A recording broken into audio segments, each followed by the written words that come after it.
Okay. Good evening, everyone. Welcome to the March 21st, 2023 meeting of the Litchfield Planning Board. Would you all please stand for the Pledge of Allegiance? I pledge allegiance to the flag of the United States of America and to the republic for which it stands, one nation, under God, indivisible, with liberty and justice for all. All right, we will have the roll call of members. Michael Croto, Chair. Kate Stevens, Vice Chair. Ron Stevens, member. Kimberly Queenan, Selectman's Rep. Sam Terrell, member. James Buffetti, member. Good evening, and we have with us Jay Mankara, NRPC Circuit Rider. Welcome, and Joan McKibben is here, who is our Planning Board Administrator. First item is public input on non-agenda items, items not on the agenda for this evening. Is there any members of the public that wish to comment on non-agenda items this evening? Okay. Seeing none, I will close public input on non-agenda items, and we will go to number 1 on the agenda this evening, which is review VHB study of signage and pedestrian safety for Albuquerque Ave. And my understanding, we have someone here from VHB this evening.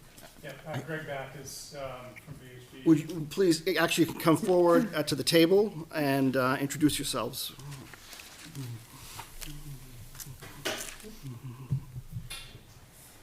Thank you. Yeah, Greg Back is from VHB. I'm the project manager for this assignment, and with me is Stephanie Keza, who did 99% of the work. So she would actually be able to answer more detailed questions probably.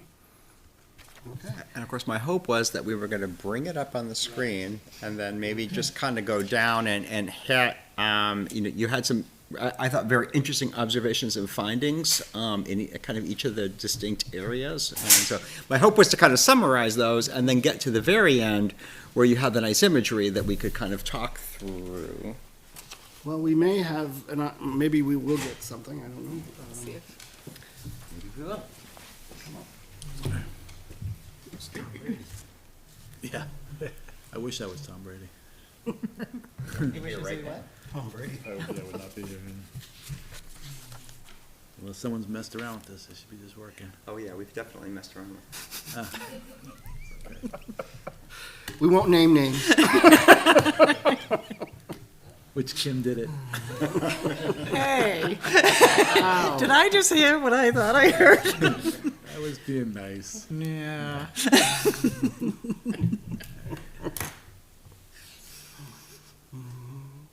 Jimmy. Yeah. Yeah, we did.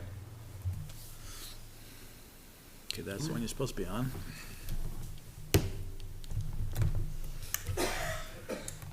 Continue to talk. Well, I guess while, we're trying to fix our issues here. Did you want to say anything or mention anything about the conditions or Albuquerque or what, anything I mean, I can just try go to through? Yeah. summarize the report without Sure. going too crazy into detail. So, we are tasked with evaluating a section of the corridor between Page Road and Pinecrest Road. And our focus was to evaluate potential crosswalk locations, look into traffic calming measures, and evaluate the adequacy and appropriateness of the existing school zone present on the corridor. After doing that, we put together a concept plan and also prepared a conceptual cost estimate associated with the plan. The first section of the report just summarizes the existing conditions. I'm sure you're all pretty familiar with the corridor, but just a few key bullets. There's an average annual daily traffic volume of approximately 2,500 vehicles per day, with 9% trucks, and that's from 2021. The cross-section consists of two 12-foot travel lanes with 1-foot shoulders and an 8 to 10-foot wide paved shared use path on the east side of the roadway, and that's separated by a grass and wooded strip that varies in width. Oh, okay. Looks like we got it. Thank you, Joe. Thank you. I can pause while you get it up if you want. Keep going on, and I'll just bring it up. Okay. Along the corridor, it's primarily residential with a lot of neighborhoods connecting to the corridor. And there are no driveways within the study area, with the exception of the driveways tied to the high school. And there are approximately 15 intersections within the study area with varying degrees of stop control. The posted speed limit is 35 miles per hour, and as you know, there's an existing school zone which currently extends between Talent Road and roughly 200 feet south of Stark Lane, the southernmost portion of it. Let's see. So some of the concerns that were brought up for this section of the roadway is, I think one of the biggest concerns is the lack of pedestrian access to the shared use path from residences and side streets on the west side of the roadway. There are currently no crosswalks across Albuquerque Ave all the way through. Drivers routinely exceeding the posted 35-mile-an-hour speed limit along the corridor. Some concerns about the existing school zone and whether or not the limits and signage are appropriate. And additionally, specifically the intersection with Pinecrest Road, we were told that there's an issue with drivers not complying with the stop sign.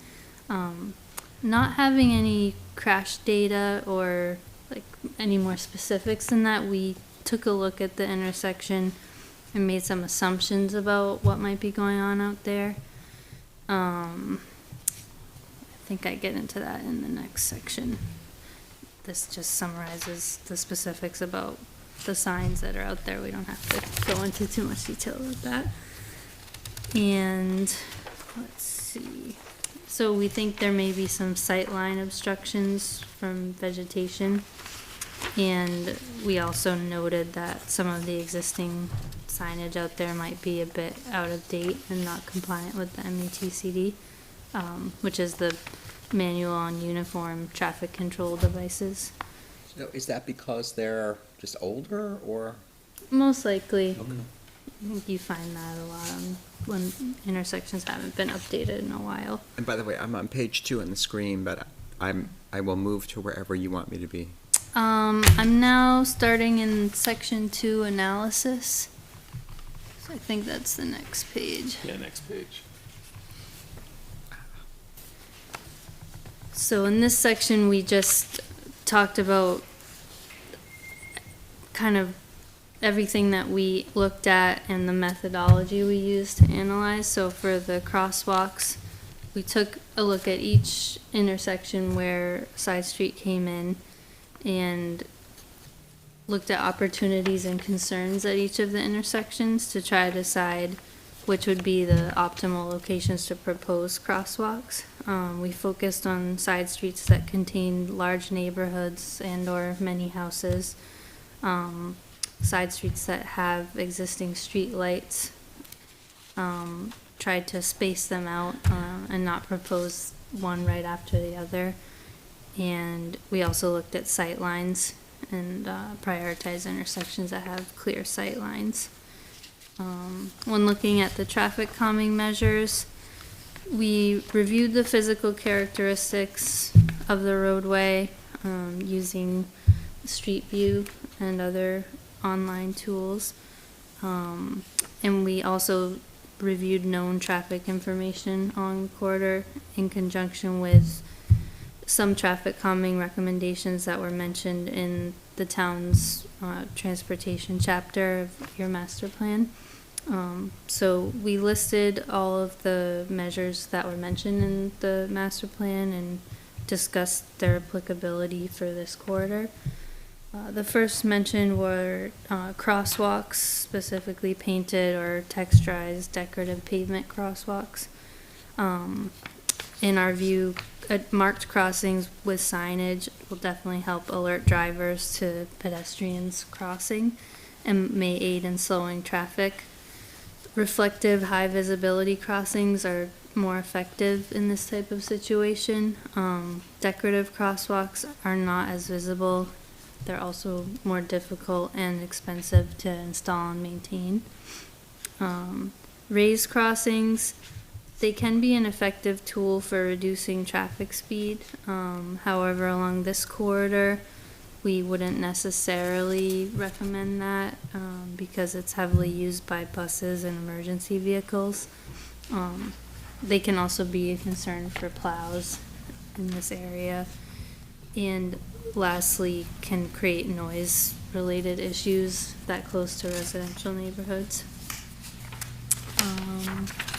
The next one on the list was temporary speed humps.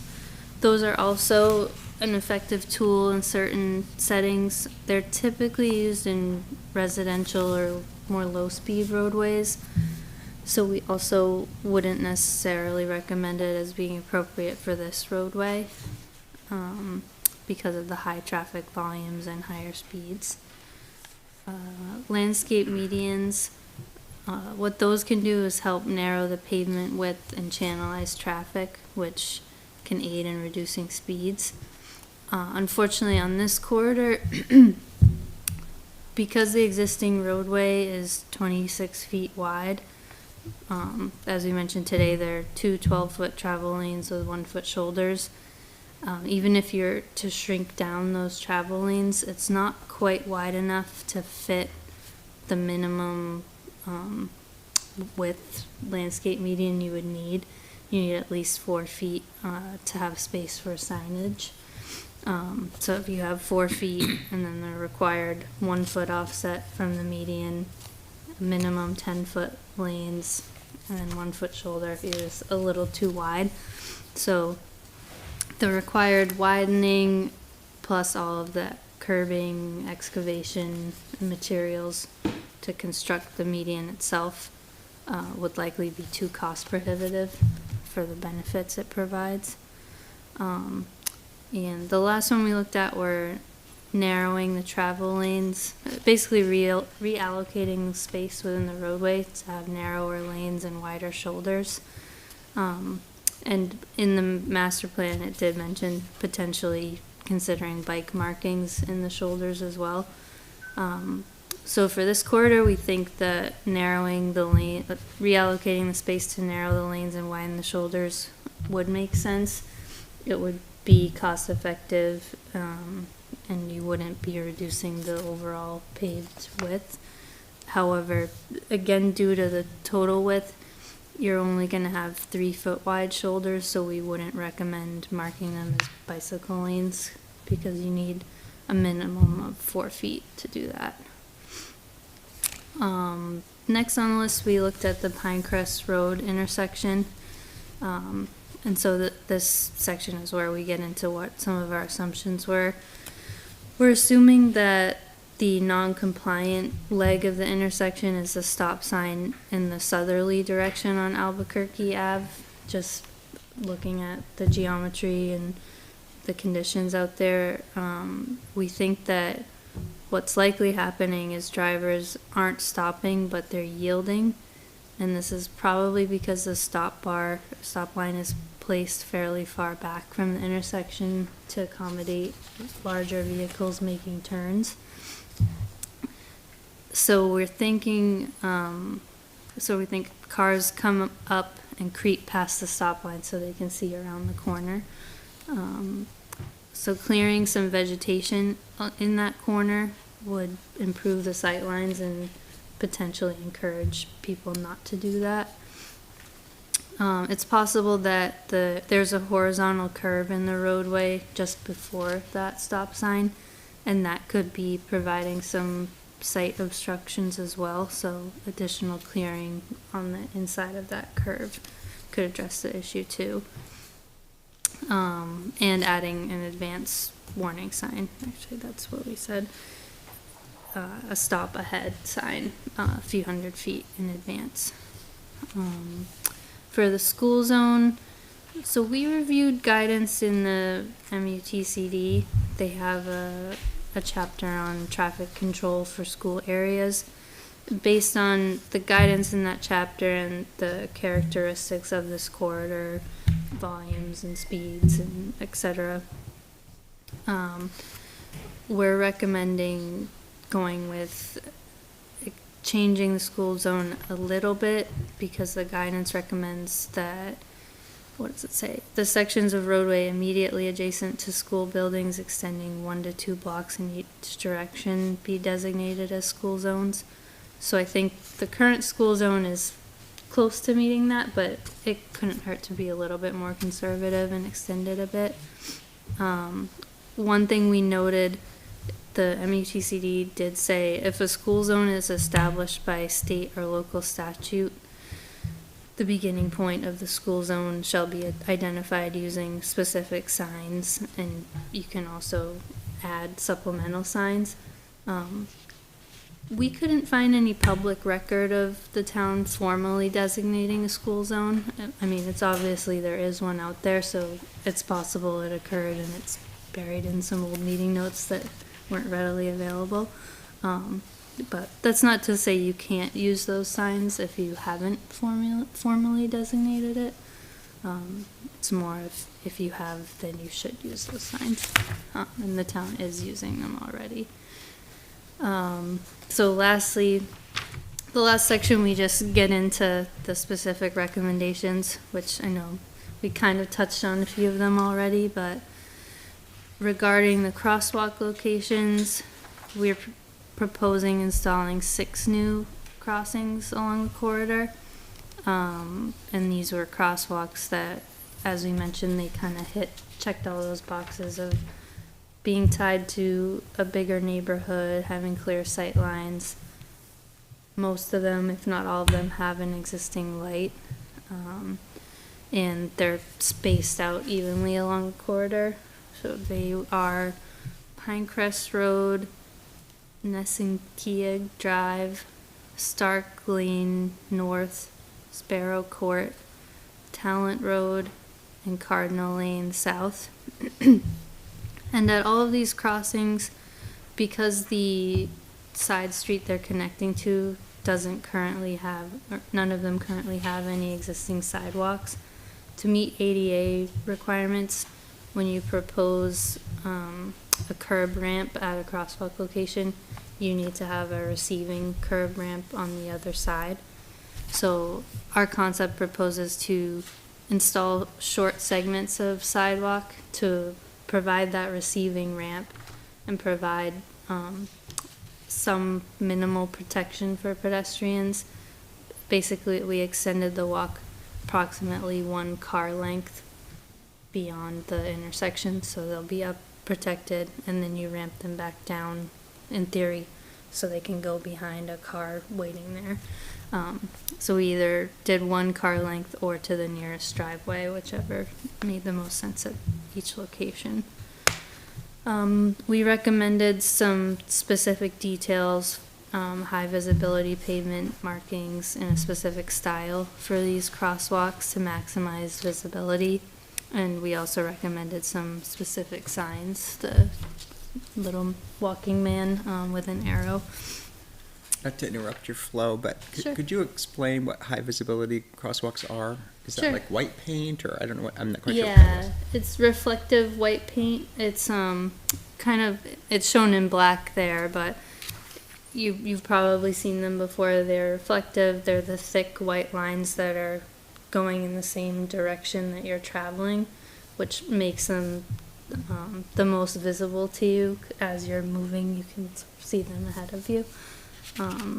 Those are the most visible for this type of corridor.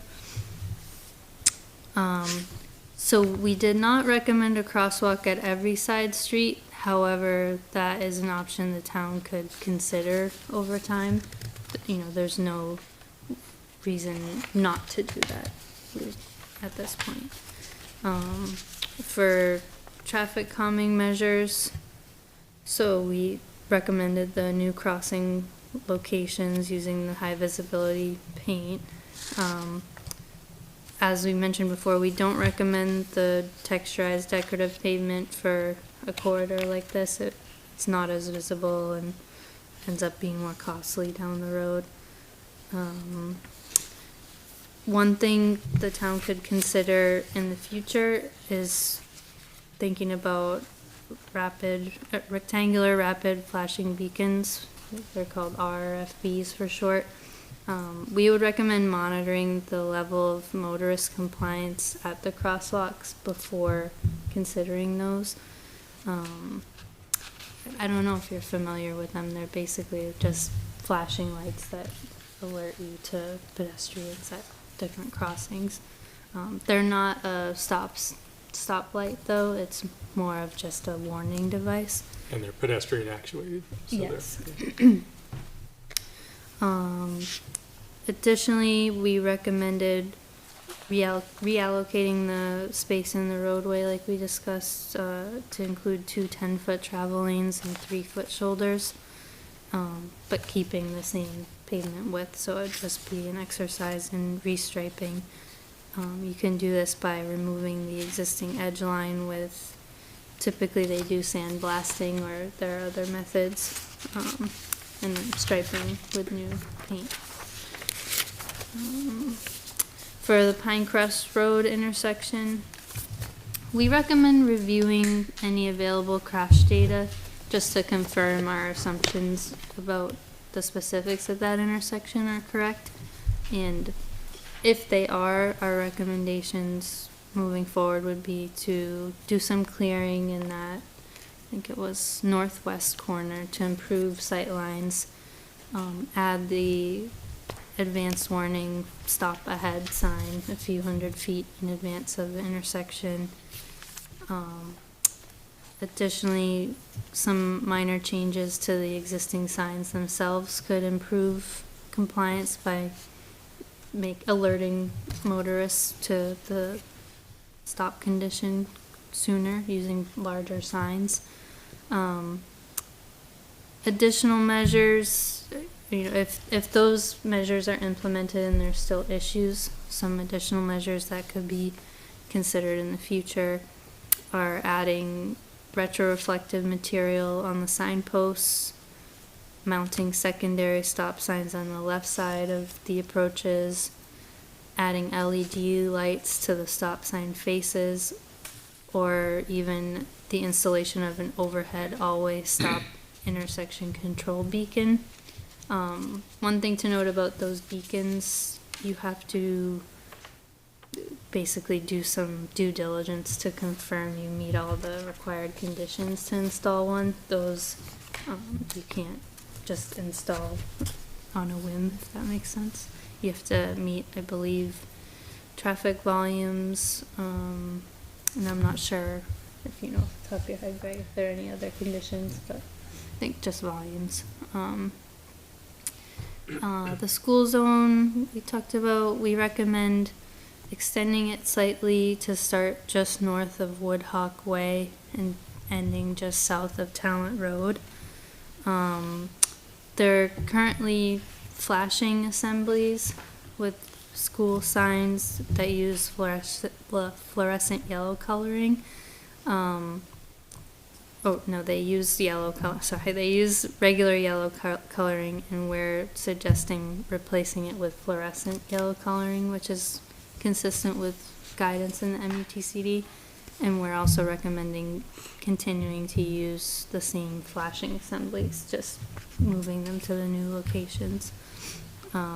The fluorescent color will follow the MUTCD standards, and they will match existing signage at the Griffin Memorial Elementary School.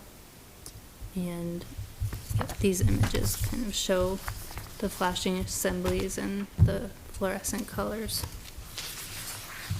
And so the last section of the report just gets into some of the assumptions we made when putting together the cost estimate. We used interpretation of the materials provided by the town, some data we gathered online, design assumptions and engineering judgment.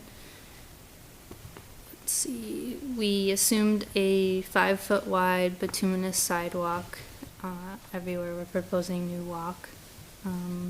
We assumed granite curbing with a standard cross-section of 8 inches of crushed stone and 6 inches of concrete for pedestrian ramps.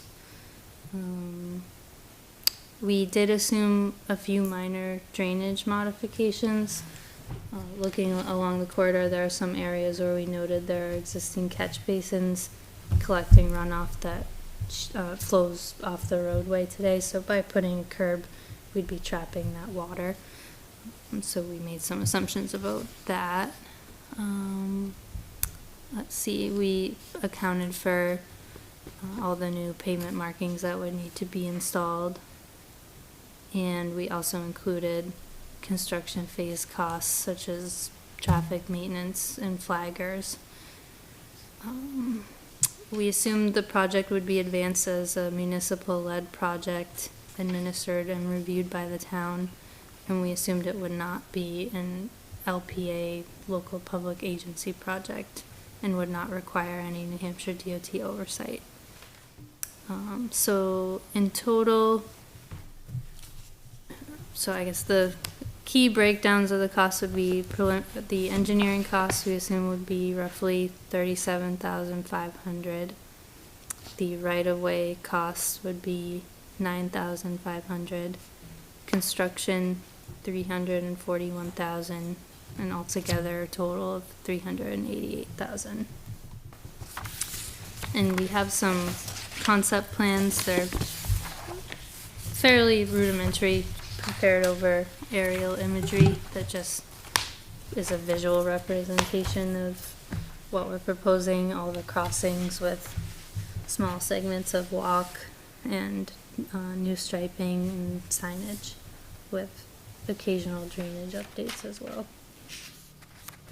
I know that's a lot of ground to cover, but definitely let us know if you have any questions or if you want us to dig into anything a little deeper. Do we know how much the drainage costs would be in terms of the total? Let's see. I have a more detailed breakdown here. Cheap. Which I was surprised. It's in the ballpark of 10,000. If I'm not missing anything. It's more, yeah. It's more like 30,000, I think, Oh, wait, where? plus contingencies. Oh, yep, I was looking at the unit prices, not the total. That would do it. This is why we always have someone back check our work. So maybe 40 plus. For the right-of-way, the cost for right-of-way was low, but is that for maybe easements or temporary easements for clearing? Yep. Are there any others besides that corner? I think, in general, the right-of-way is set back pretty well. Yeah, I don't anticipate much right away impacts.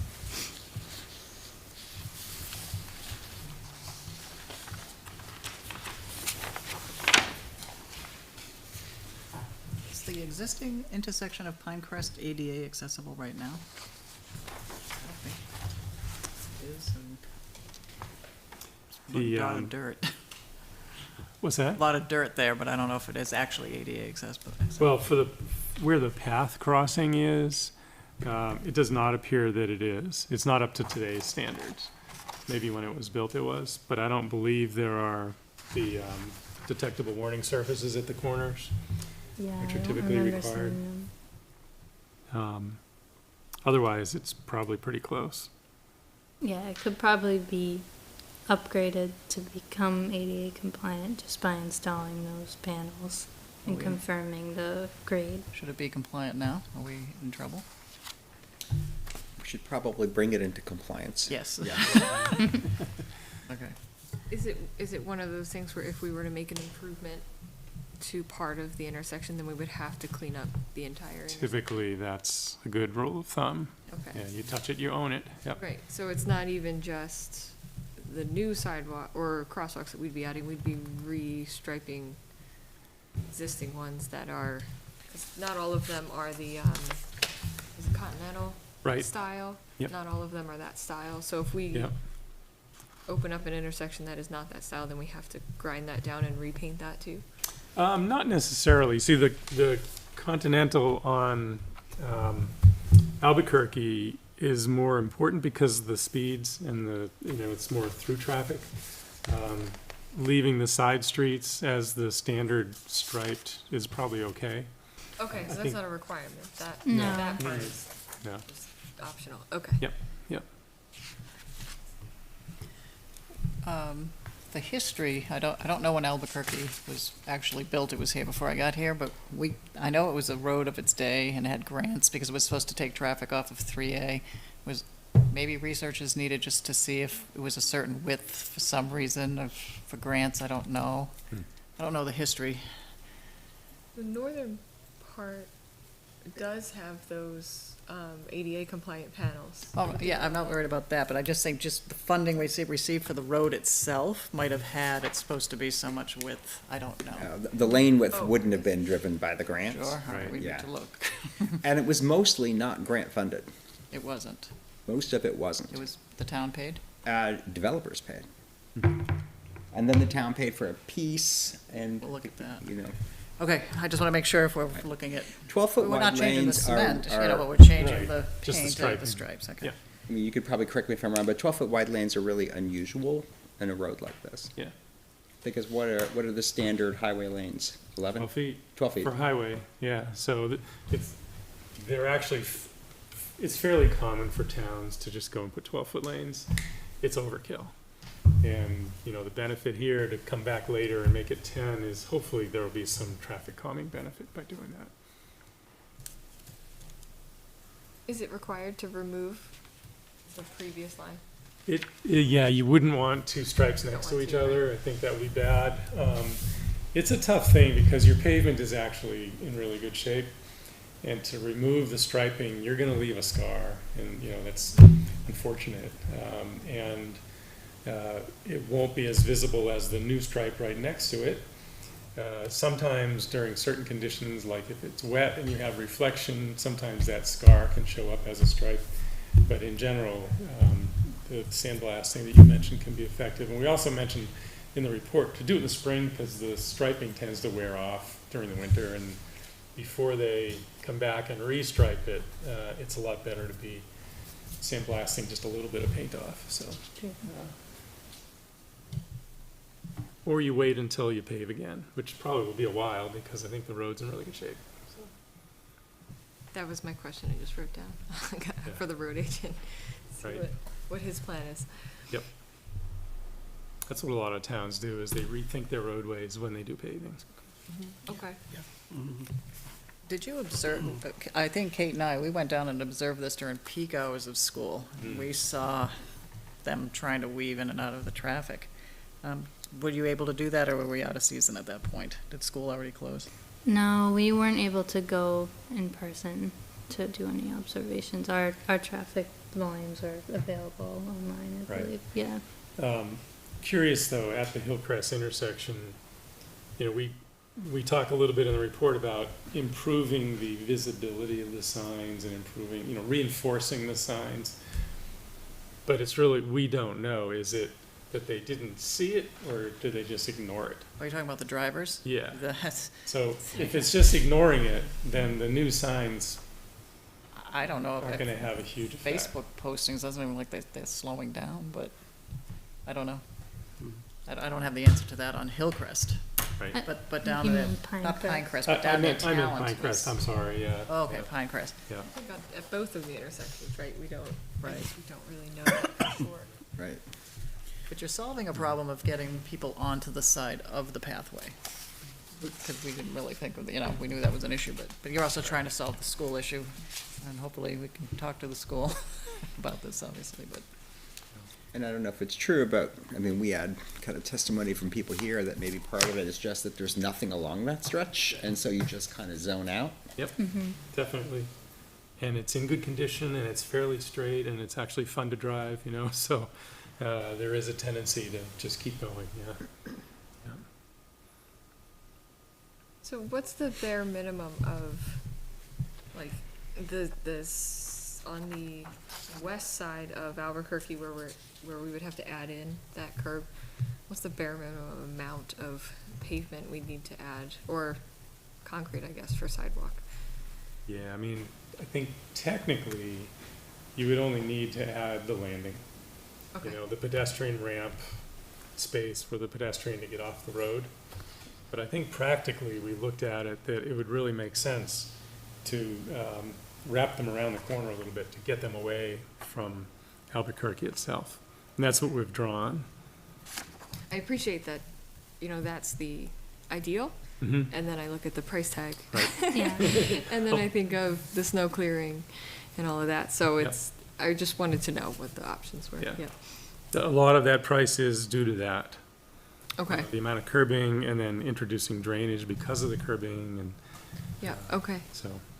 Those snow piles were high. Is that it up there? Are we still talking about this intersection here? What's this one? I just mean for, Curbing here? like at each. This is Pine Crest. intersection. Yeah, is that the one you were talking about, Kate, Pinecrest? Or are you just talking meant- about, Well, or just the project itself, um, or that one? for each crosswalk we add, we need to add a section of sidewalk on the other side, the receiving end. So I just wanted to know, and how they did it here is like what would actually kind of make sense, what would be the ideal. But if we had to give somewhere as far as making something like, if we make something more palatable, then that would be a place that we could give if we had to. I thought you were talking about this one here with that little curve and taking some of that That would side include, corner right yeah, there. taking Yeah. some of that sidewalk off. I like the idea of it, because I just knowing, like, when I'm running on there, I'm always running just through the grass at that corner, because it's safer. But it's, as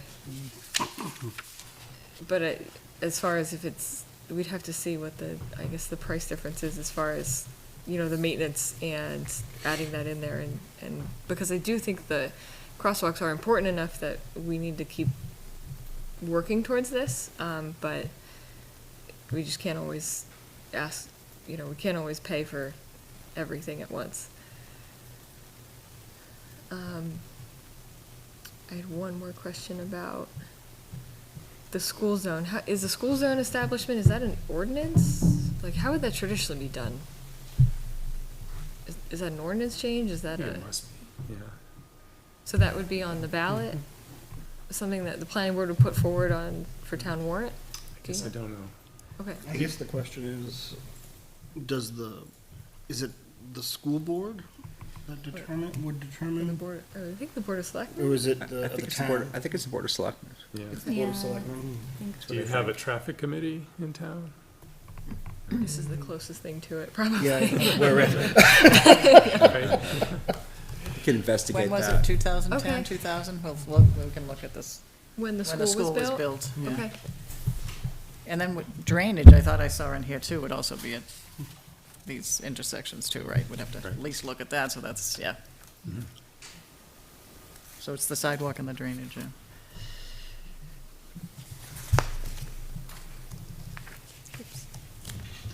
Thank you for doing this, because, you know, Yes. we had a person in town who develops roads and things, and it was his suggestion that we bring professionals in, we didn't just start painting signs and putting Good up. call.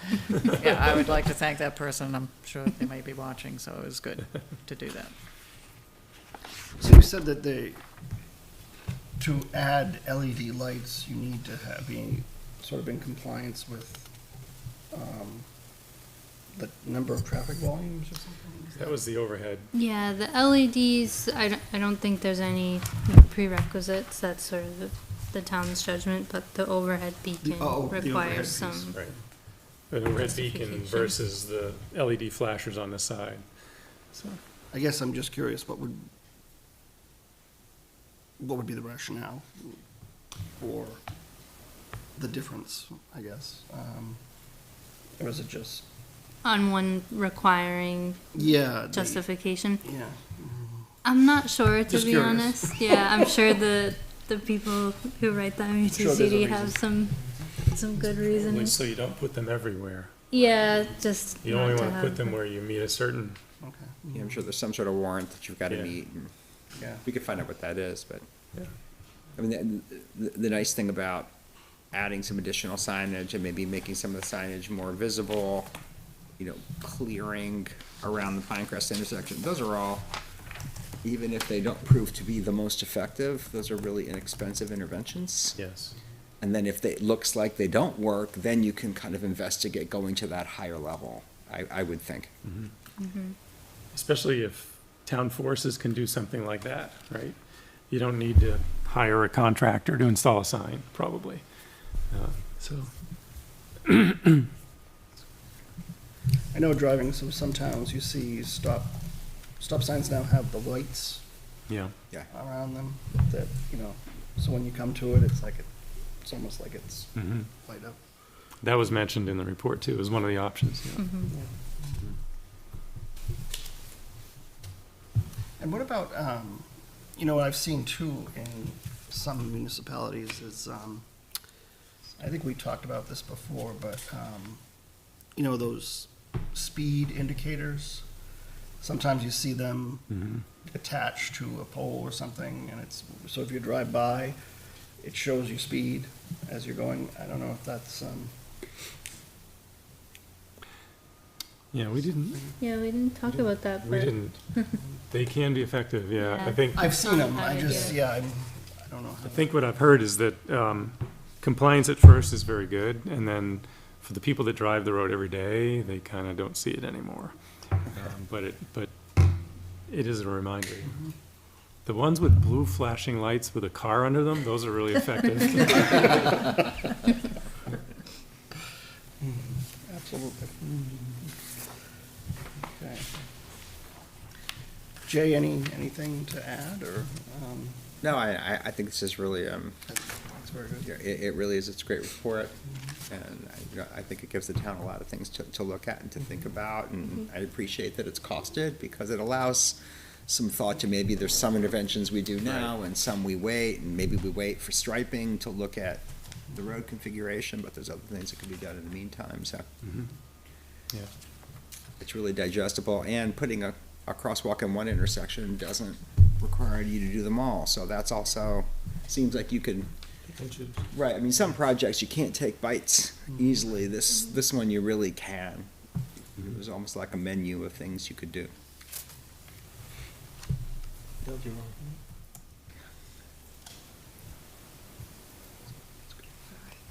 Yep, thank you very much for coming in and, Very good. and for Thank putting you. this report together. Very nice. yeah, no Yeah, our problem. pleasure. I mean, if there's questions along the way, you know where to find us. Thank you. Thank you very much. Okay. Nice to meet you all. Good luck with the IT. Yes. I think it's solved. So, Jay, do you know of any grants or anything that, Safe, or That's like, definitely on my mind. right, like Um, Safe Walk to School? It looks safe like, streets? looks like Safe it's been Streets rolled grant? into something else. I can't remember what it's called. I'm but thinking Safe Streets for All might be, yeah, that Maybe might be a that's what it was source. rolled into, the Okay. Safe Path to School. Is that a federal or state? What is it? Yeah, Safe Streets for All is a new federal program. You have to have what's called a safety action plan adopted, but that's gonna happen because we got grant funds to do a safety action plan. So you just wanna make sure these things are in it, but that's one option. And, we think there will be a transportation alternatives grant round this coming year. That would be another option. For parts of, for the crosswalks, that would be an option for sure. And the associated signage, so that's another possibility also. Though, off the top of my head, but I think there are some opportunities out there, and we should definitely pursue them. I'm just glad we addressed the public. This was a big thing. I'm not sure why Hillcrest wasn't included, though. I think that was the major complaint, right? They were going through the stop sign at Hillcrest as well. Was there a reason they We could stopped? certainly look at Hillcrest. I think a lot of what they talked about at Pinecrest would be the same Right, at I was- Hillcrest. yeah, I but- think so. But anyway, I think it's, this gives us, I think, a really good, place to start. Absolutely. I agree. That's very well done. So next steps would be the safety action plan? Does that have to go Yeah, and first? that's going to move forward. It doesn't stop us now from maybe looking at something for the coming year, even budget-wise. If it's just signage and clearing some brush, that's, at least some of those little interventions, maybe that's something that could even be done. The crosswalks clearly are more. Some of those little interventions probably aren't that expensive, and I think to their point, town could probably do that with their own crews, so that might be low-hanging fruit. So we'll bring it back to the board, right, on the 27th, and let them know this is good. Yeah, I guess the one question in my mind too on whether it was officially adopted as a school zone is I don't know if there's enforcement implications for that or not, but that's probably something just worth digging into just to see if it ever, and how do we do it? Right. Is it? Yeah. Because that would be a good thing to do. That'd be a prudent thing. Right. Okay. All right. Anybody have anything else? I'm just wondering, Kim, do you think the Board of Selectmen would want, like, concrete recommendations from the planning board? As far as, like, let's start with I think they clearing want the to, brush at Pinecrest they or want to see something. this. They wanted me to give them a summary, but it's tough to give them a summary. They're going to get this report marked up, with what she did, the highlights, and the concerns and the highlights to fix it. Let me see what they want, but I'm sure they're going to want recommendation. I would think that, why wouldn't, they Okay. want that? It's pretty brief, Yeah. so. Well, they want it in 3 sentences. But yeah, it's common sense here, public safety. And it solved it. You can get to the park, you can get to the school, right? It's starting to solve a lot of problems, or get to the bike path. I also appreciated their kind of overview of the different crosswalk treatments and why they would recommend what, because there was kind of a menu of options in the master plan, and it was hard to Right. weight what would use where, so I appreciated that. Does this affect any zoning that we have to change? Well, it depends what we do, but No, it we really had that wouldn't. one comment, they looked at our plan, right? I was glad that they did, Yeah. but it makes sense, and I think what they recommended makes sense. Oh, sorry. I have to shut that off. Spam calls. And then we'll look at, I just want to see the history of Albuquerque, if there were any grants or what, just if there was any reason it had to be moving from point A to B traffic. Oh, but I'm sure pedestrian concern is obviously paramount as well.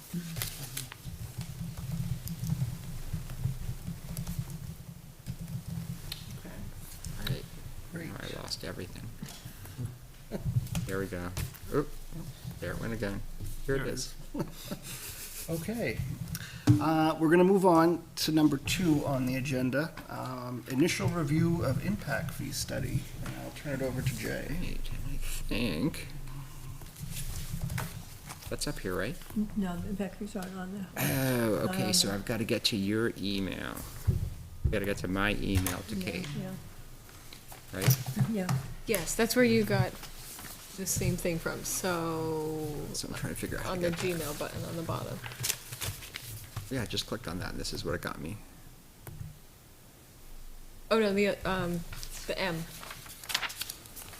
You see the M, there's the Chrome symbol, Yep. and then the Oh, white the M. M. Okay. Yeah, there you go. Oh, yeah. Ah, there we go. That is. Thank you. All right, so I'm going to walk through this and explain it the best I can.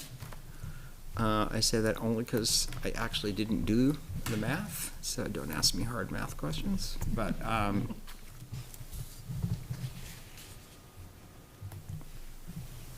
kind of explain what our thinking was, where we are.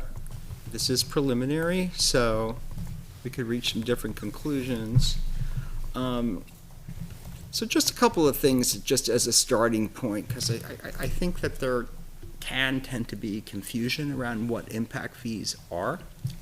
So just kind of paraphrasing statute, impact fees are fees that the town can charge, assuming you've adopted all the right ordinances, et cetera, which the town has, to new development to cover the cost of making capital improvements that are specifically designed to address the impact of those developments. And those developments have to specifically benefit from those improvements.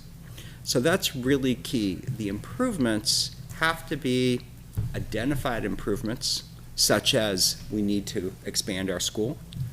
And they have to be, a simple example would be in a city like Nashua, you couldn't charge impact fees for an elementary school that was in a, that was on the south side of town that didn't serve the development, as an example. That's an obvious example. That's not an issue in Litchfield. But so it's got to be addressing the impacts of growth specifically, and it benefits the development.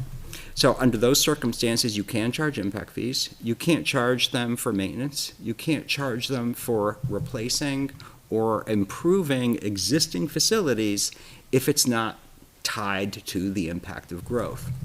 So you have a gym, you want a nicer gym, you can't charge impact fees because you want a nicer gym. You can only charge because you need to expand capacity of that gym to meet because of new development, because of growth.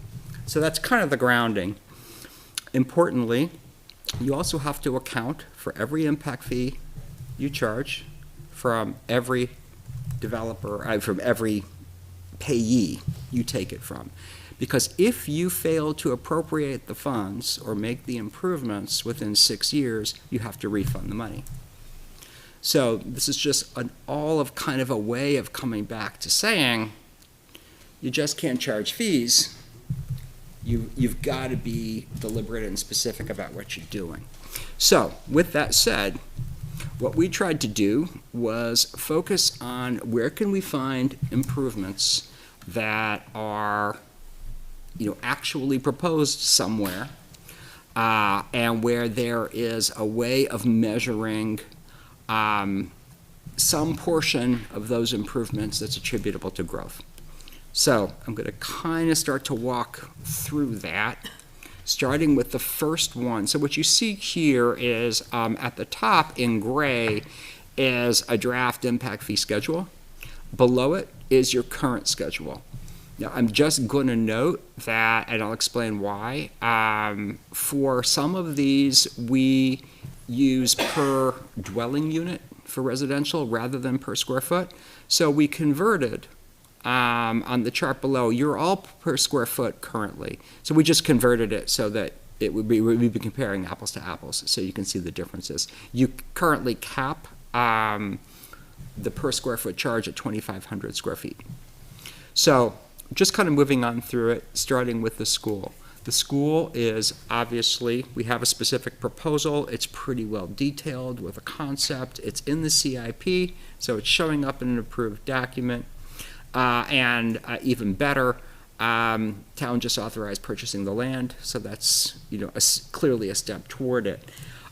Most of what's proposed at the school is really a replacement in kind. It's being designed for 500 students, which is roughly what you've got at Griffin Memorial now. Can't charge impact fees to replace 500 schools, 500 student school with another 500 student school. However, the core capacity is designed for 600. It is specifically designed to allow for future growth. So in this case, what we did was look at the portion of the cost of that school that's attributable to core facilities, and then what percentage of that can we attribute to new development? All of it, all of the additional 100 students is new development. So that's the portion of the total cost of the school that goes to impact fees. And by the way, if I'm talking too fast, stop me. Can I just chime in for a second, Jay? I'm sorry. I didn't It's okay. ruin your rhythm. The CIP, does that serve sort of as, does the impact fees in the CIP, should they be used hand in hand is that always the case? I mean, is the CIP really sort of an advisory document of what is going to be made possible through impact fees? How does that work? So I think they work together in two ways. One, just in terms of the statute, you can't charge impact fees without having a CIP. Presumably, that's because there's a relationship that's contemplated, but it's not explicit. But the thing that the CIP does that really is so important when it comes to impact fees is that is where you evidence what, that the town is in fact making a proposal. So when you can turn to the CIP and you can see right in there, there is a new elementary school proposed. There's a new police station that's proposed. So that's showing that the town has proposed it and it's been officially adopted. So I think that's a very important statement of the town's intent to develop the facility. Even though, of course, we know it might not happen, voters still have to approve it. But I think it's really critically important for that reason. And the other reason is just because of the due diligence of the CIP committee and the town in general. It means we've also got backup. Right? We've got proposals that actually talk about square feet and cost and scope. So it's really critical in that way. Thank you. So back to the schools. Basically, the analysis is to take the percentage of the cost of that school that you can attribute to new development. And then what we did is look at the most recent generation rates. So we have generation rates for the number of school children that each type of different housing generates.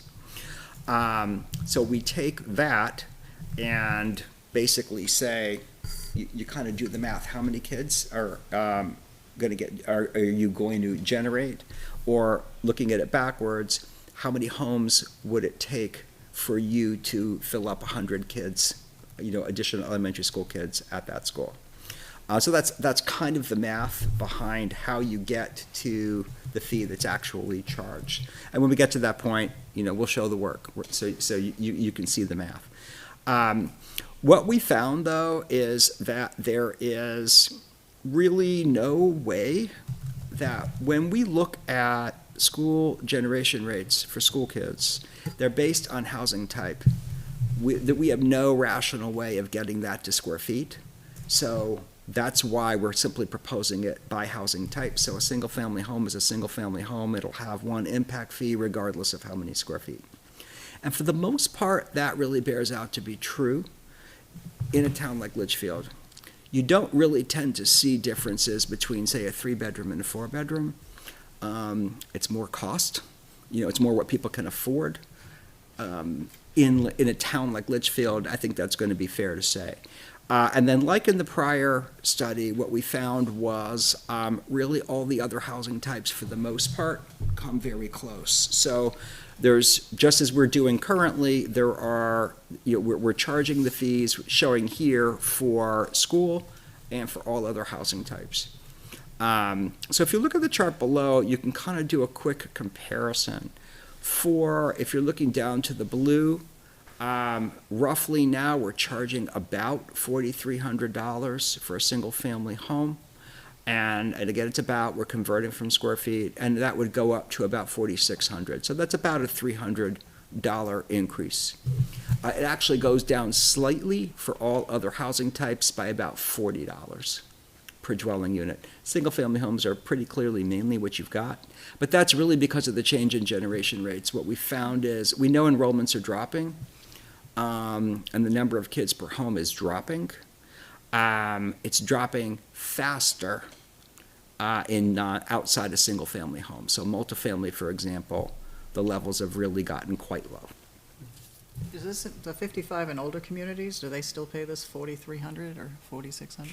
We didn't distinguish here, but you can grant a waiver from a 55. Well, I don't think I guess somebody could propose one, but not under the ordinance.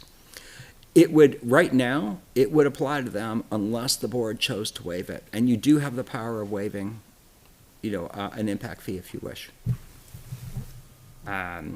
You could also make that same decision for, say, workforce housing. You could decide to waive it entirely, or you could reduce it. That's at the discretion of the board. So that was school. The next one, that was relatively easy to do. I say that because, again, we've got a specific proposal in the CIP for a new police station. What was a little bit more challenging was figuring out how do we apportion that between what the portion of that facility that is designed to accommodate new growth and the portion that's serving the existing community. There's nothing in the proposal that speaks to that.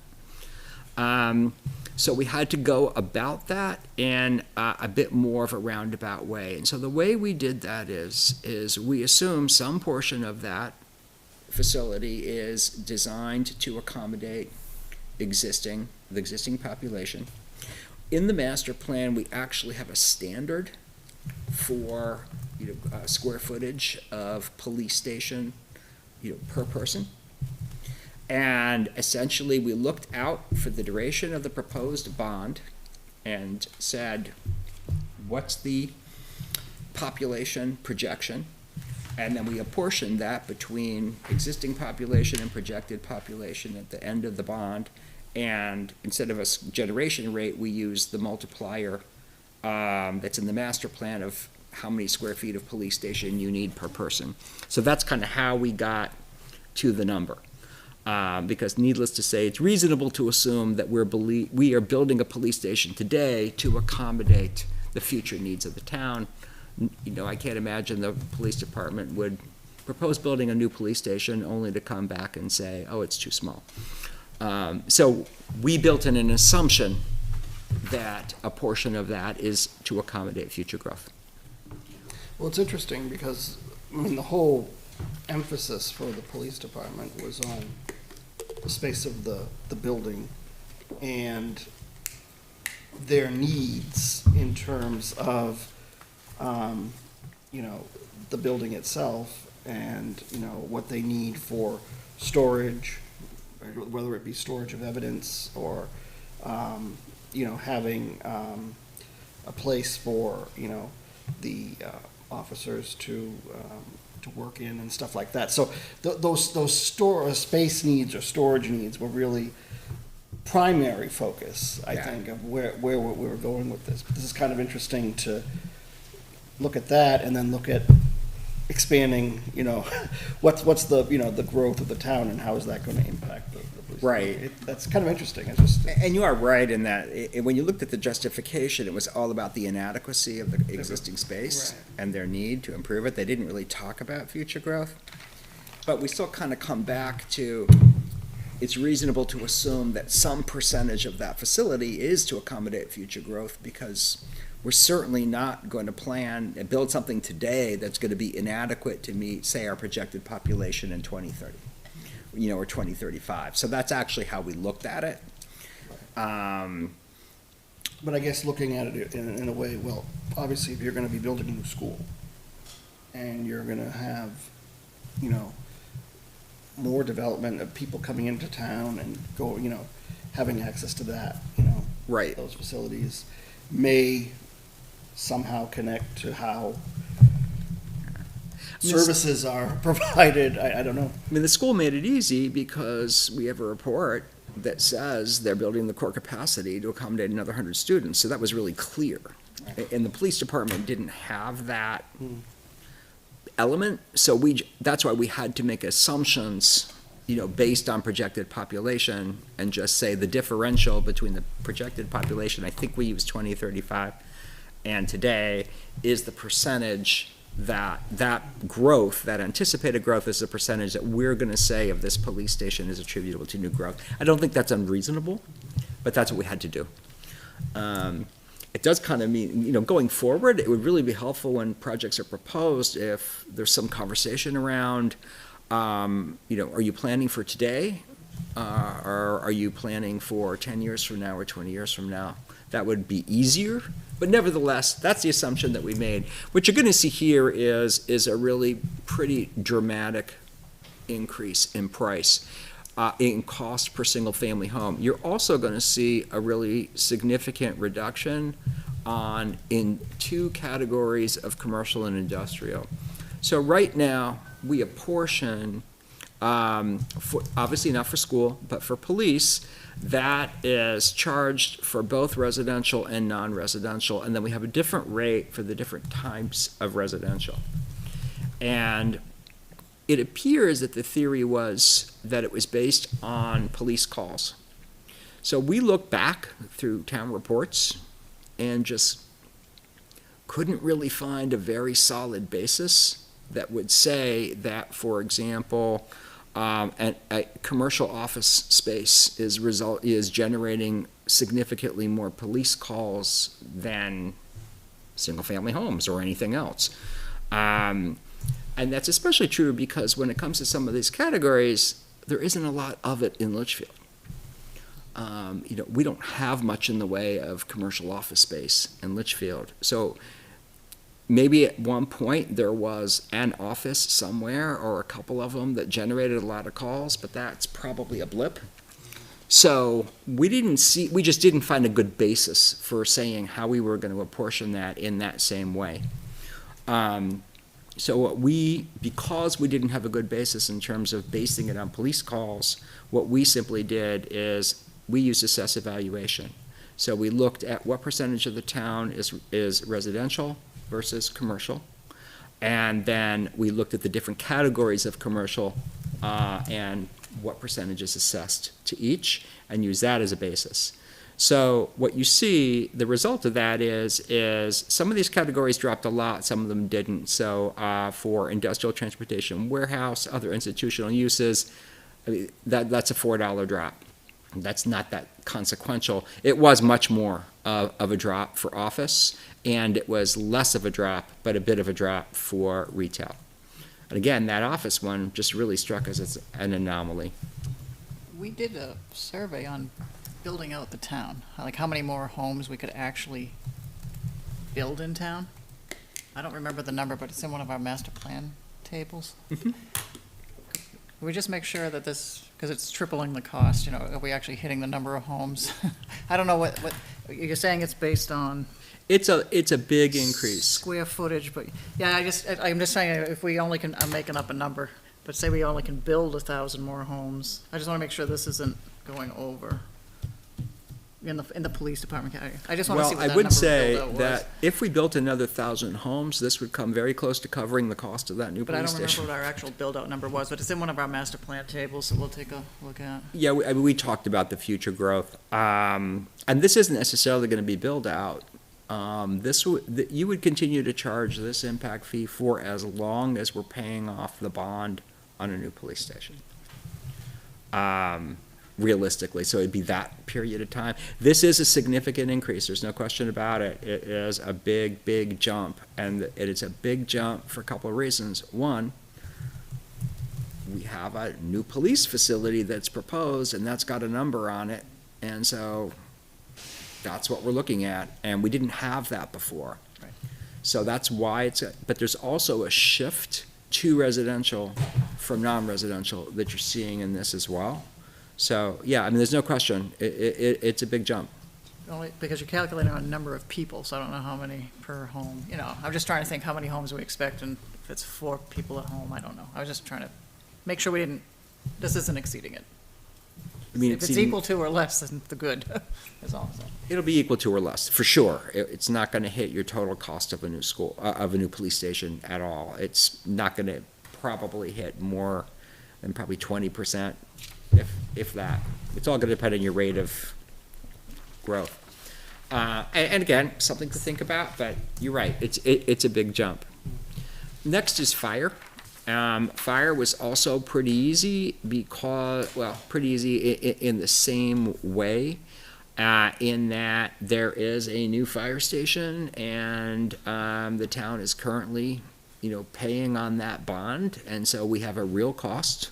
And we made the same assumptions that we did for the police station, because we don't have any record, at least, that shows what percentage of that was to accommodate future growth. So we did exactly the same thing with the police station. We did a projection on population. We looked at a standard, and we came up with a new rate. As you can see, it's high. It doesn't jump as much, but it does increase. So you're looking, at about a $50 increase per home. So not dramatic, but it's definitely higher than what you saw before for residential. Big changes when it comes to commercial and industrial. So you definitely see a drop in all of those categories. And it's exactly for the same reason that we mentioned before. We tried to look at what are the responses to different types of properties. And we just really couldn't find anything that justified changing that square footage fee. It certainly could be that if we talked with more detail to the fire department, that we might get that information, and that we could change that assumption, but that was the assumption that, we've carried forward. So your assumption was, because the calls haven't happened in town, then that's why we can lower these impact fees, but like you said, we don't have the commercial base Right. to really get a solid number.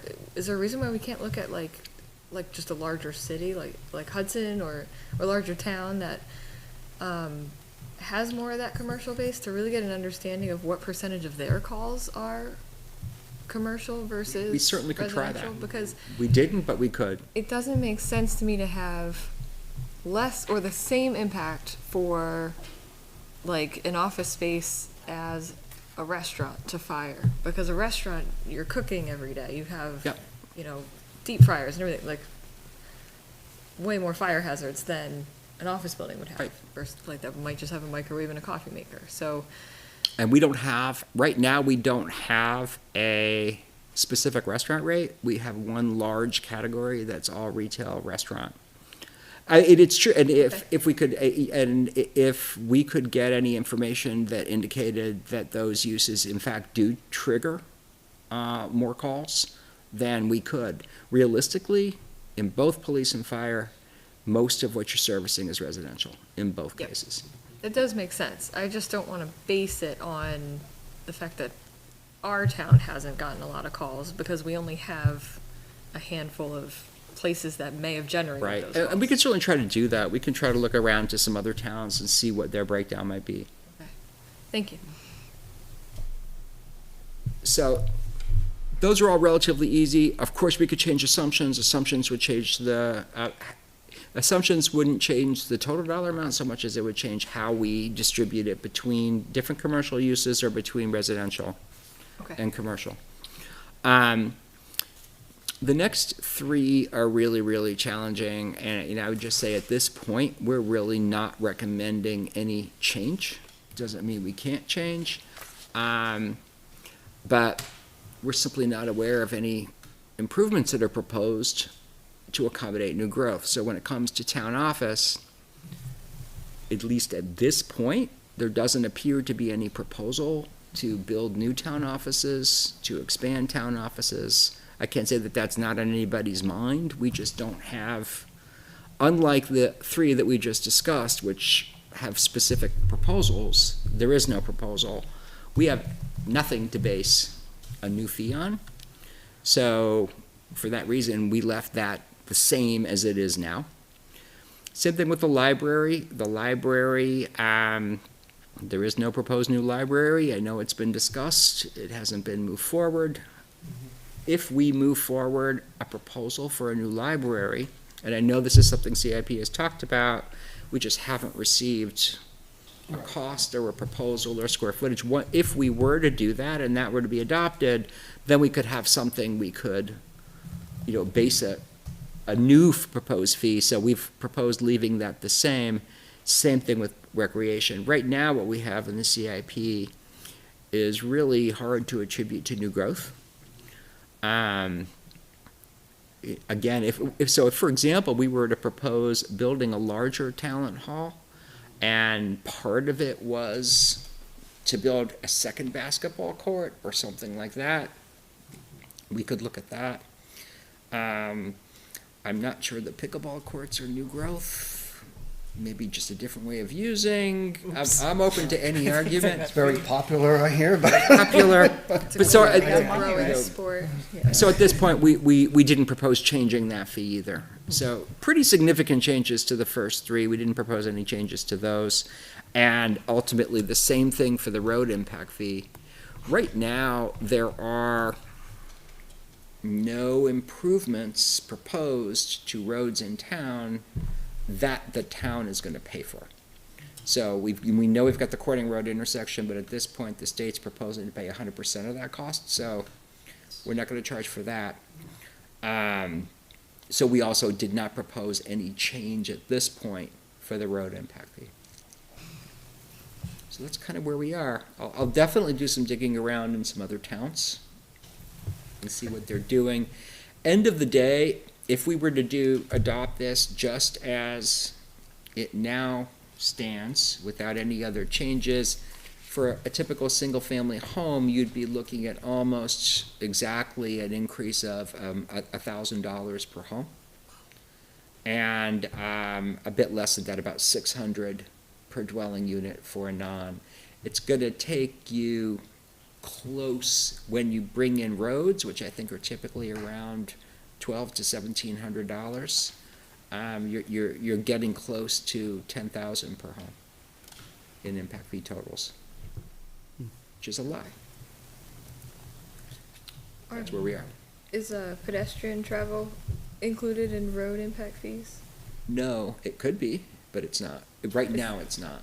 Is that something that we would write into the impact fee schedule to say like this may be used for roads or pedestrian, or like how is that, or does it need to be a separate section?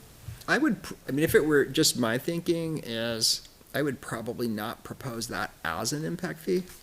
Okay.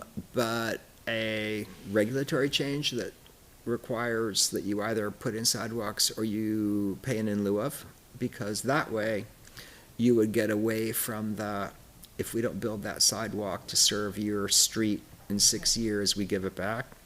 Okay, I'd probably just say, let's go that way. that makes sense.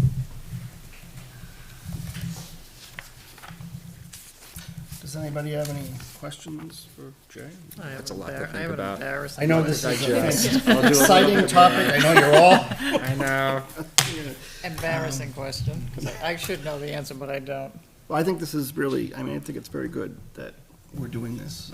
Yeah. And taking a look at it, and I think it gives us an idea of what we need to look at in terms of how we go approach this analysis. Right. Because it's not, it's not cut and dry, you've got to think about it in context of different variables, so. Well, yeah, because inevitably it's prospective, so you've got to make some assumptions, going forward. Right. So, yeah. But I think having the CIP plan is going to be very helpful It in really guiding is. that. It really is helpful. because, obviously, well, you need it, but at the same time, at least having that working document, it continues to be a working document, then you can play off of that and Right. so, and make assumptions and that, may apply, may not, so. Okay. Do you have a question, if that's okay?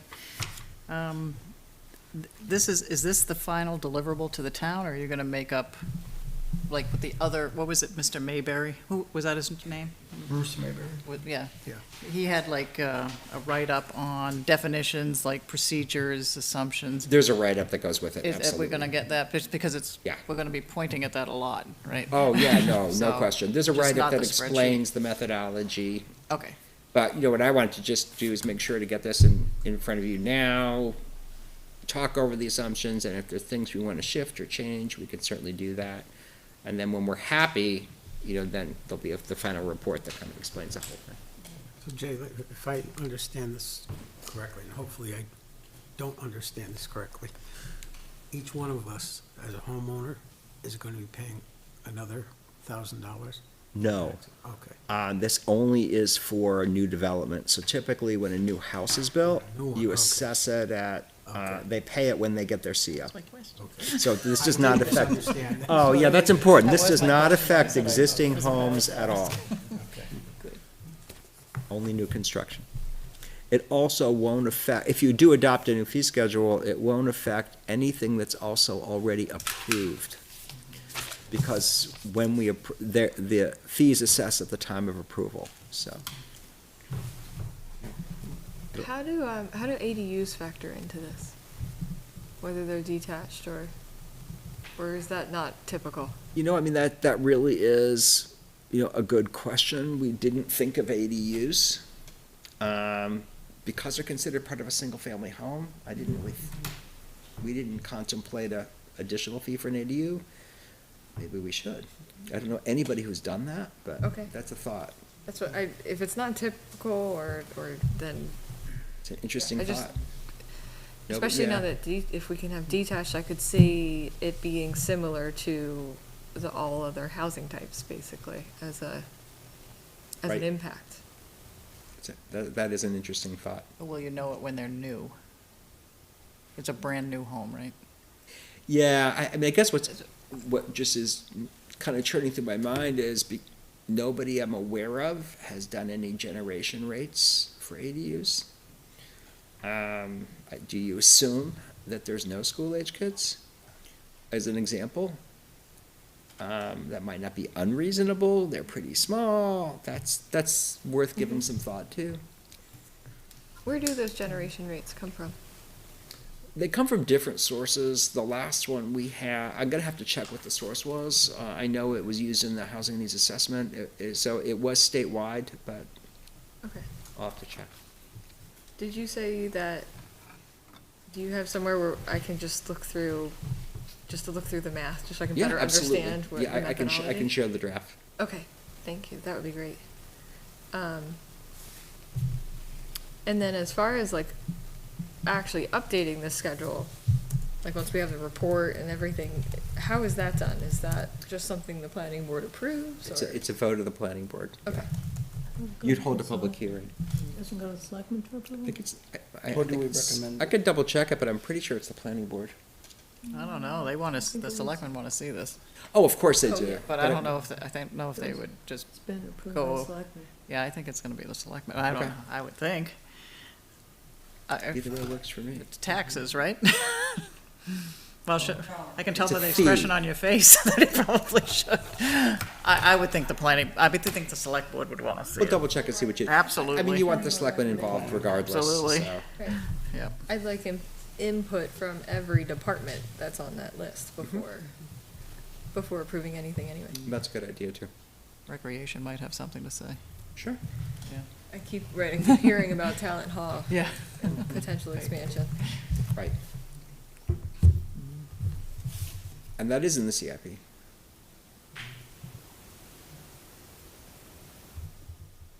I mean, that was one of the original things that was discussed when we started. Right. Once again, it was all about inadequacy. Right. It wasn't about increasing capacity.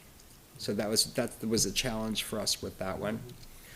And that was really true for everything that was recreation in the CIP. However, if you did try to, to kind of come up with some sort of portion of that and attribute that to new growth, you'd wind up in a dramatically lower impact fee. Dramatically. We did go through that exercise. It wound up dropping like 90% over what you're charging now. Oh, interesting. Yeah. I mean, if you've noticed, your recreational impact fee is the highest outside of schools. What was the scenario of it going lower again?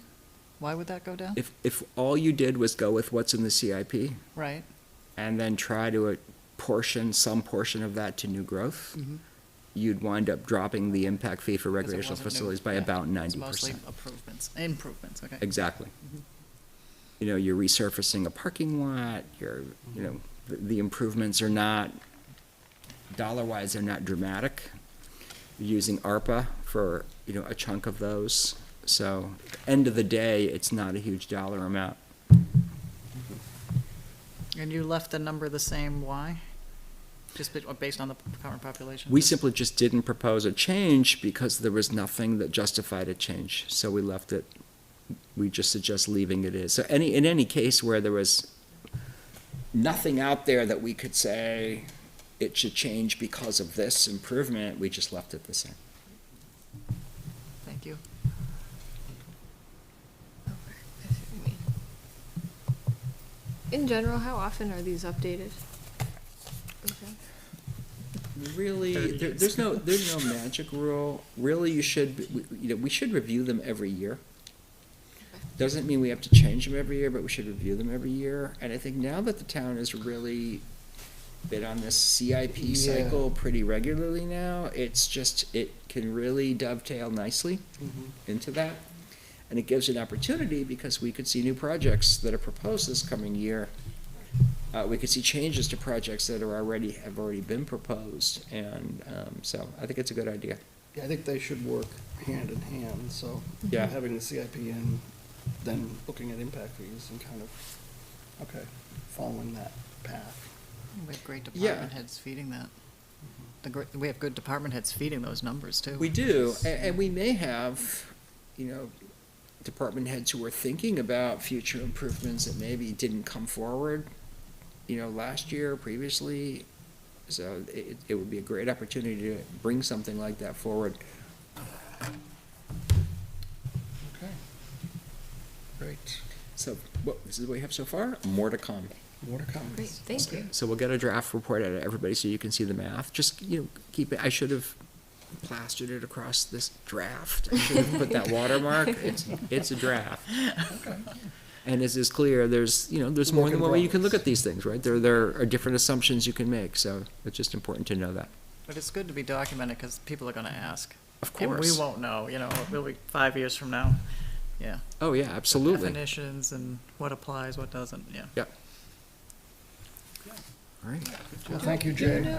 I just had nice. one more question. You know the IT tower, was that, do you know if that was part of like police or fire? Like were any impact fees used for that? I Do you don't, he had his own IT column, right? It was like $50,000 for upgrades, right? But I don't remember the tower being there. But that is a safety issue for the town, I would think. I don't Right? remember what the tower, source for that safety- was. We had the dead spot in town where they put the tower, right? Well, we had, Well, we can look it we're up. still paying the lease payment, but I Yeah, just I'm don't not know sure. if there I know were that. impact fees put forward There might have been. to start it. I'd have to I don't ask. know. There might have been. Okay, towers. I'll see if I can ask. Remember, In the back of my head now, I can't remember. and Wilton was talking about dams, but I don't know if we have to worry about a cost like that. But it's expensive, but I don't know if we have. It's We only have that expensive. one dam, huh? Which is stormwater drain? There's only one dam in town? Apparently, I guess the beaver built it under the road one year, so you couldn't trap them. I see over up near York, where Kate is, yeah. No, but I don't think we worry about it. What Wilton was saying, they're very expensive, that they needed that on the SIP plan, but I don't think we do. Because they had a beaver dam that went loose and Yeah. washed out a road. Yeah, it almost washed out some of Milton, they said, if it would let go. Oh, Milford, excuse me, Well, there is a solution to that. a trapper. No, just take out the dam. Then you don't have the cost. That is true. All right, how about our culverts included Yeah, that's what in we're thinking. allowable uses for the road, impact fees? If it's an improvement, Okay, like, that's, it comes back to, it has to be an improvement that's designed to accommodate new growth. oh, that's right. There would Right. just be more maintenance with all the culverts Yeah, so that if we you're just need to replacing a replace. culvert that needs to be replaced, Yep, okay. but if new development has triggered the need for road work somewhere, which involves culverts and, maybe adding new lanes or widening, then that definitely would be covered. Okay. And I know that going back for quite some time, but they, at some point, NRPC did a culvert assessment for different municipalities in the regional area. I know there was some work was done on culverts, looking at culverts in Litchfield, And there was a whole presentation put together about that. I remember, I think the Lower Merrimack had a presentation from NRPC about that a long time ago. But I remember that. I remember that too. Yeah, I wasn't one of the ones who did it. but Yeah. It was about MS4 compliance, and It we could have sent been people out. tied to that, yeah. Yeah, and they went out and they GPSed everything, Right. and Yeah, so there's a grant that the towns receive, Mhm. through the DES, and we will be putting forth an asset management Excellent. program. Oh, good. Nice. especially since now we're supposed to be looking at more intense storm events, so, Yeah. Right. yeah. Who's saying that? Just predicting? Who's predicting that? Yeah. The Judging weather? from the past few years. Well, right, that, some culverts that seemed to be okay in the past maybe Okay. aren't Mhm. adequate now and maybe have to be enlarged, other drainage structures, so, yeah. Okay. Well, thank you, Jay, for that. And we will, as you said, it's a work in progress, so we'll move forward with that. Can we keep this going as like a monthly Absolutely. thing too? Second, Yeah. second meeting of the month? Yes, absolutely. Do you know when CIP is starting up again? That was one of my questions we're having for the board, right? Yeah. When is That- yeah, they wanted to see the impact fees, I think, first, right? Right. Or at least the draft. We'll share this. Mhm. I won't know till the 27th when and some people Yeah, might the need to next meeting is take the oath again or open up the spots for people to get on that committee. So Okay. I'm sure it'll, as soon as that's done, we'll be moving forward with that again. Okay. Okay. Item 3, I asked this to be put on the agenda this evening only because hasn't been on the agenda for a while. Although maybe some people want it that way, my seat isn't endowed in perpetuity here. We did obviously went through town meeting, and I figured, maybe we should, do this, make it official as election of planning board officers for 2023-24. I did send an email to Kim Kleiner saying that I would be, because my reappointment is up in March, that I would be continuing on the planning board. So that's one thing.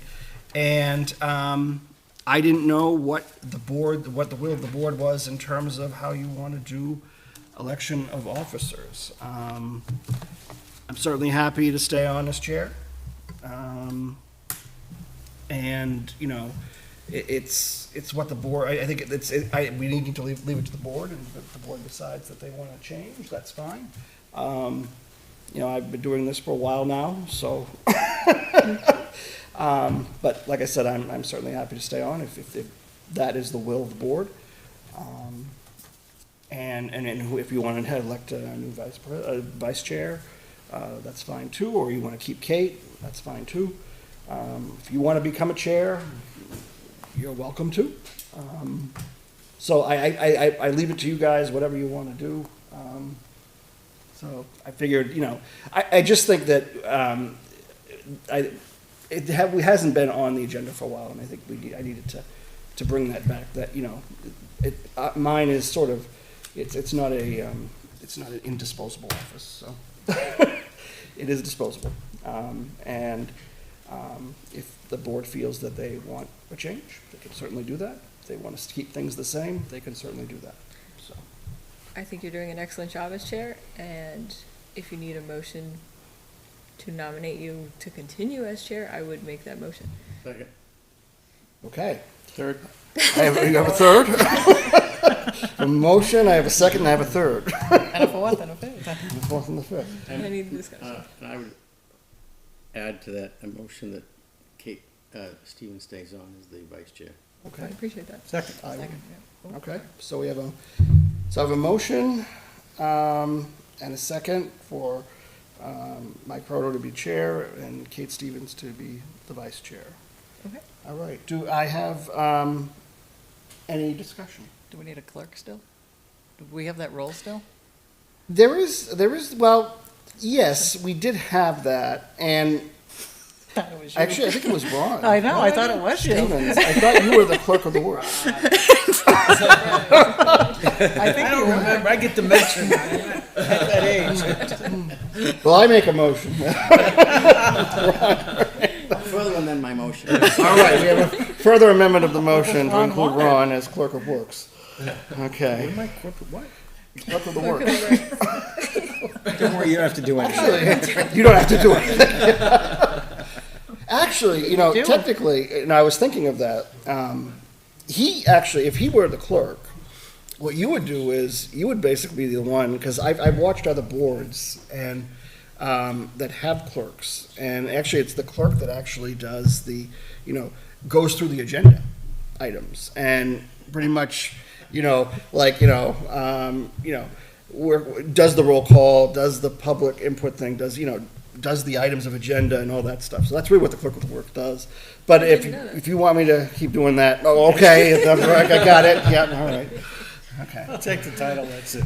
You'll take the title, and that's it. Okay. It's sidewalks he has to do motion, minutes, right? I think it's sidewalks he has to. Sidewalks, yeah. Do with the chair. Okay. So, yeah. Okay. With that said, and everybody's happy with that arrangement, I guess. All those in favor, please signify by saying aye. Aye. Aye. Those opposed, abstained. All right, motion passes. 1, 2, 3, 4, 5. Oh, we have 6. 6-0-0. Okay. Well, thank you, and congratulations. Congratulations. Thank you. Okay. And my name will obviously be submitted to the Board of Selectmen at their next meeting for my reappointment, was my understanding, so. Okay. What about Ron? I think he might already be there, I don't know. Silent partner. Jackson.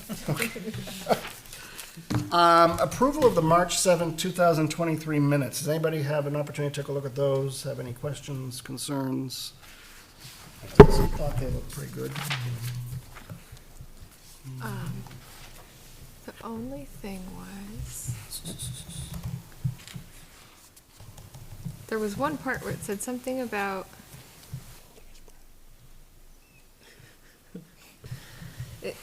the wave is, okay, so was the wave on that, the pumps, the gas pumps? I just remember referring to it as a candy cane. Did they say it was also called the wave? I just had missed that. I only heard the piece. candy cane. I only heard the Okay. candy cane. No, because I had that little, the one before the pump that went like this, right? And then there was something else on the back. I think they were separate. cane, Yeah, blade, there were 3, and then that. koala. Yes, The the koala, koala, yeah, good memory. So that was No, my, it's not, but I was voted down. Yeah. And I noticed that you only gave me one line to that whole dramatic thing. And you voted down. I got voted down. I stood for safety over beauty, I just wanted to. You did very well. Shot down.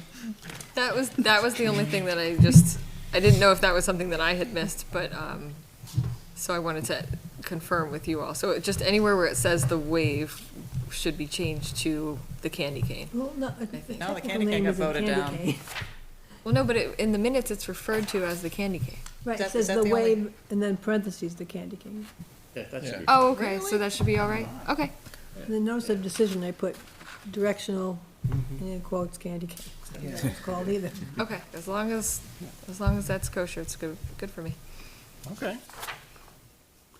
Well, if there's anything else, I'll entertain a motion to approve. So moved. All right, Second. I have a motion by Ron, I have a second by Kate. Do I have any further discussion? All those in favor of the motion for the approval of the March 7, 2023 minutes, please signify by saying aye. Aye. Those opposed, abstained? Yep, upstairs. Oh, yes. Motion passes 5-0-1. Okay, thank you. Oh, I'm sorry, I must have skipped committee reports. Do we have, Do you have anything, Kim, for committee reports? I do. Okay. And it's a big one because we had NRPC's quarterly meeting. But I sent this to Matt, so he can just put it right into the minutes. Board of Selectmen, next meeting's March 27th, the Town Hall. Welcoming new member Steve Gannon, looking forward to working with him. And I'd like to thank Rich LaSalle, although he's no longer on the Board of Selectmen, he continues to serve many roles in Litchfield and at the state level. Capital Improvement Planning Committee, we're supposed to be rescheduling these meetings after the town election.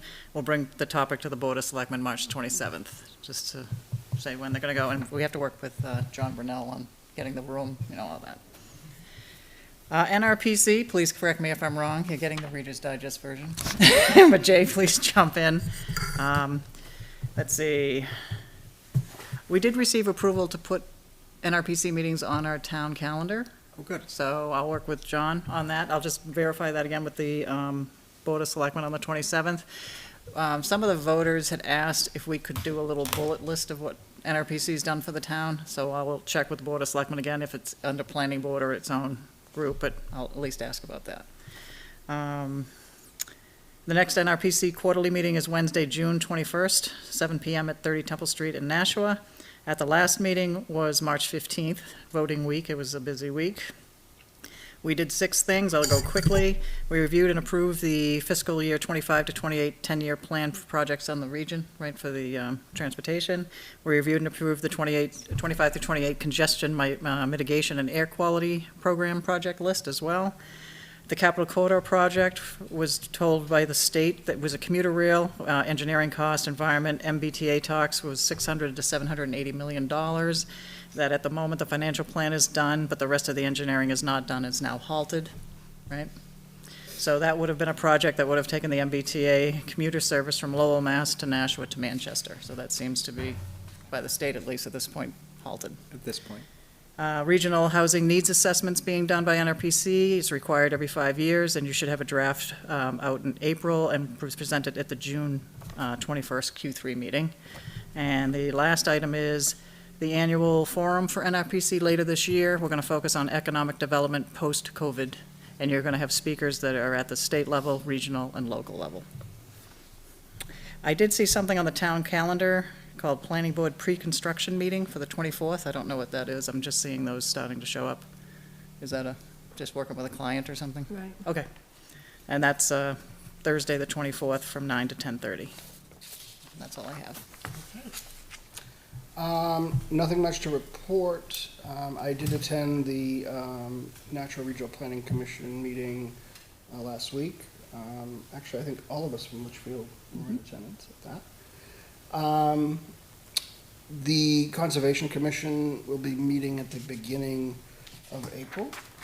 And I guess my appointment needs to be renewed for that as well. And I did send an email to Jason Brennan. He did ask if I wanted to be reappointed, and I said yes. So that's in the works. And the CIP will be meeting at some point. We'll just, the Board of Selectmen will be meeting next Monday, so we will work from there. And the Lower Merrimack Local River Advisory Committee has not had a meeting, so that's it. That's all I have. And Kate, do you have anything? Or? Nope, Budget Committee meets March 30th, I believe it is. It's the last Thursday in March. Okay. Very good. Any other business this evening? Jay, do you have anything? I do not. Joan, do you have anything? No, I don't.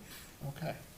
And I don't have anything. So unless someone else has something. Okay, Kim, do you have anything? You know I always do. I was going to ask because if I forgot one of the went- items from NRPC. Okay. We're working on the statement of strategy. Yeah. And that describes the mission and the goals of the group and the strategy. We're going to go do that. NRPC will be reaching out to the stakeholders, which are the Board of Selectmen, the town, the staff, all these boards here, for input, and you're hoping to have a draft on that for September of 2023. So, sorry. You know I have to do one more at the end. Sorry about that. Done. All right. Okay, well, if there's nothing else this evening, I'll entertain a motion to adjourn. So made. All right, I have a motion, do I have a second? Second. I have a second by Kim. Further discussion. All those in favor, please signify by saying aye. Aye. Those opposed, abstained, motion passes 6-0-0. Thank you for joining us this evening, and we will see you in April. See some. Have a good night, and happy spring. Okay, I don't